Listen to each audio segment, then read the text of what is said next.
around that. How are you? Can I just ask, how long have you been doing this? Why do you ask? Just how many people have you actually led to God by broadcasting across campus? It's unknown. Why? Okay, I'm just thinking there are probably more efficient ways of doing this because... Oh, hi. Because I feel like this is just making people uncomfortable. Mm-hmm. Yeah. How many people do you think that Paul led to Christ when they took him outside the city and stoned him, thinking that he was dead? A lot of people. You think a lot of people? Seemed like the whole city rose up and attacked him. Do you consider yourself a Christian? Yes. Okay. Yeah, I get this very often from Christians that are uncomfortable with the public preaching of the gospel of Christ, which is very unusual considering the history of Christianity, especially in the New Testament, was all public preaching. So it's interesting to me. I'm Spencer, by the way. Malachi. Just friends of Bill. Oh, I'm Bill. What a nice biblical name.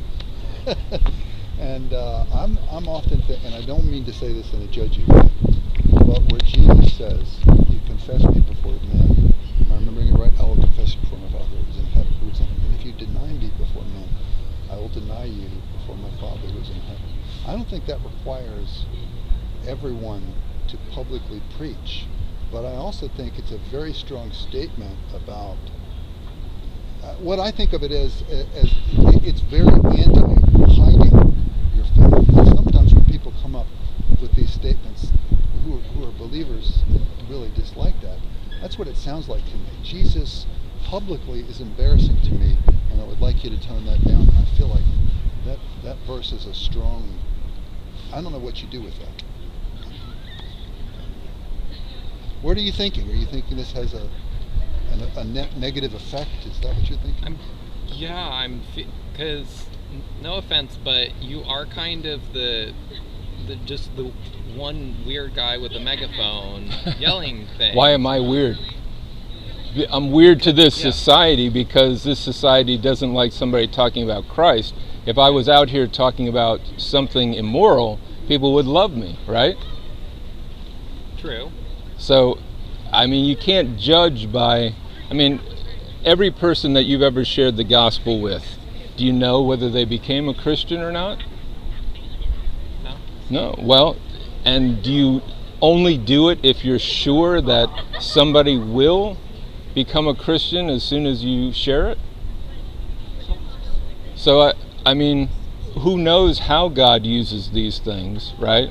I mean, I've heard plenty of conversion stories where God will use a variety of different things, and, you know, I think that lines up with the idea where Paul says that some plant a seed, others water, and then there's also a harvest at some point. And the people that planted or watered may never see the harvest at all. And in 1988, I was a student here, and before this building was here, there was like a little wooden stage, and there was a guy doing similar to what Bill was doing. I don't think he was doing a good job as thicker than Bill does it. And I thought it was really odd sounding. I wasn't a Christian. And I sat over where the racks are over on the other, over my cement, white cement over there.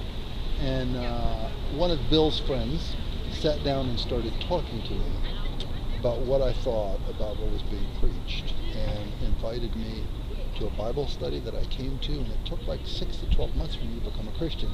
But in a roundabout way, my conversion was related to that public preaching. Even though I thought it was strange and weird, it provoked a little bit of thought and created opportunity for a conversation. So here I am. It's been 30-some years.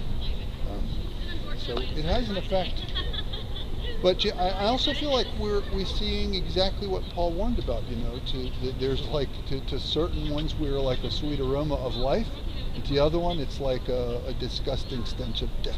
Why are you doing that? And, that doesn't justify every method that's being offensive, but I would not judge so hastily.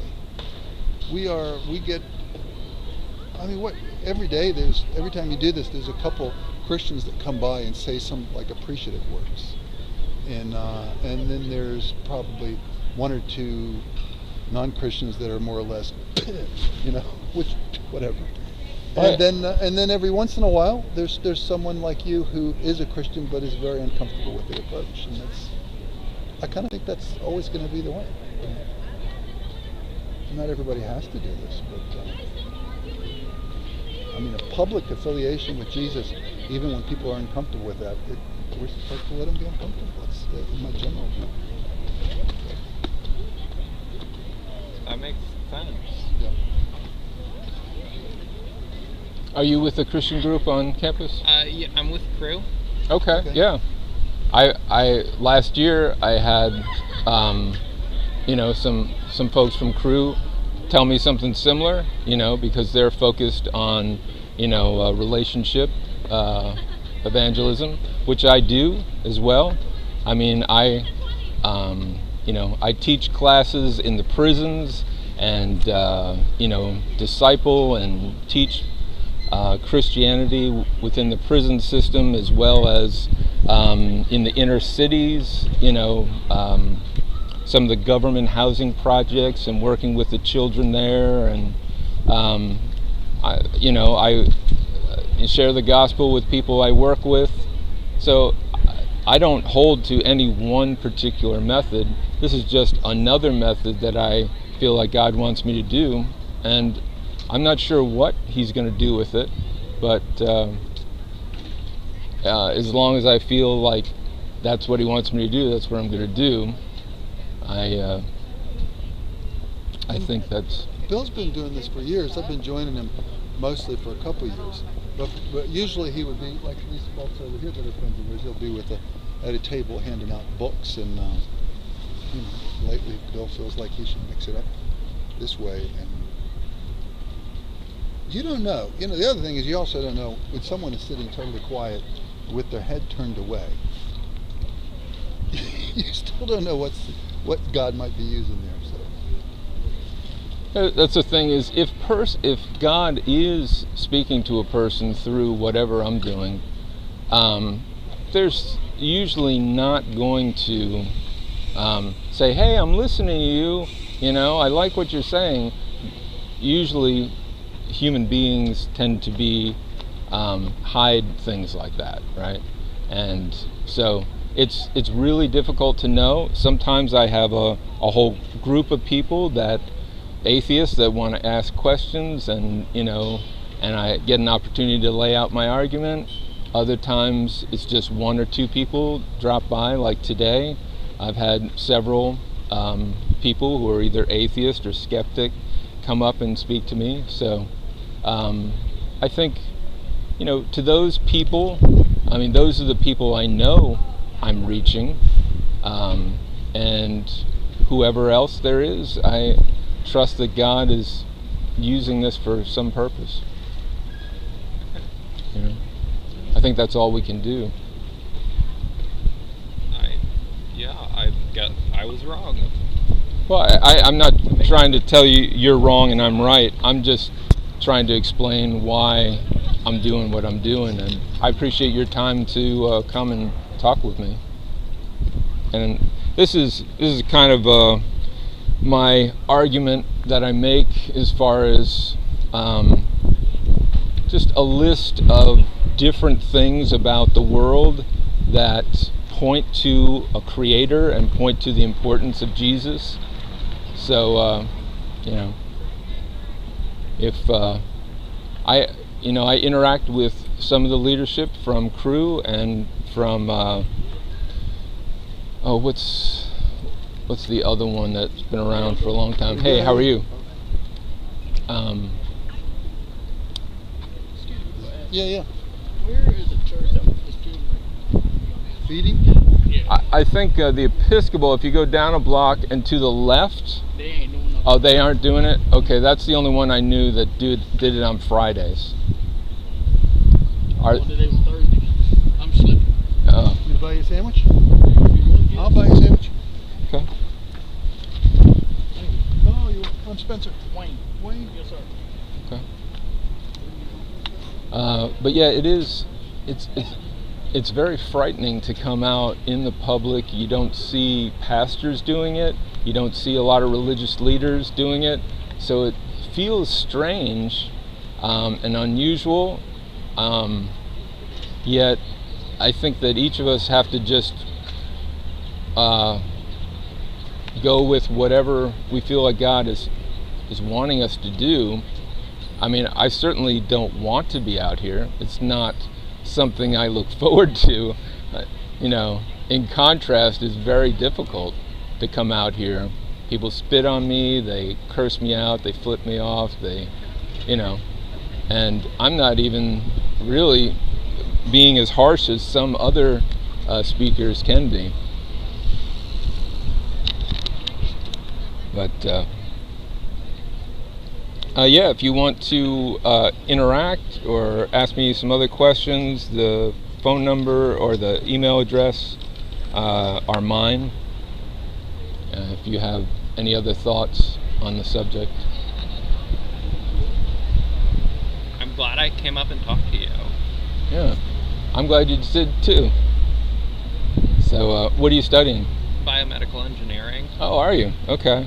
Yeah, and that's part of my argument is to say information, even atheists admit, how sophisticated the information of DNA is, and this is evidence of a designer, You should come to my Bio 152 classes and talk to them. Yeah? Yeah.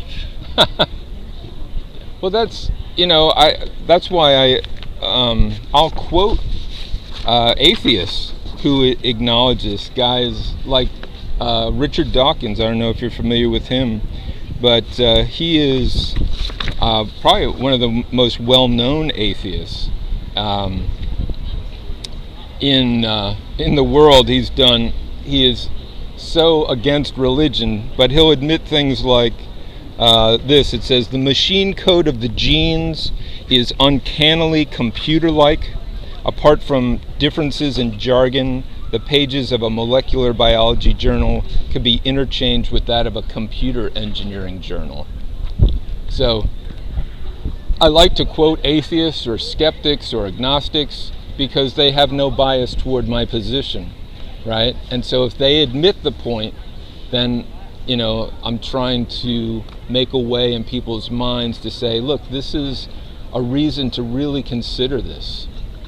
Because it's not a religious person saying it. Does that make sense to you? Yeah. Is this your first year? Yeah. Okay. Yeah. I went to VCU. I started in 1986. So I got my degree from business school. And that's my regular job. I just do this as a hobby, so to speak. I'm glad you're here. Okay, well, thank you. I hope we see each other again. Thank you. All right, have a great day. You too.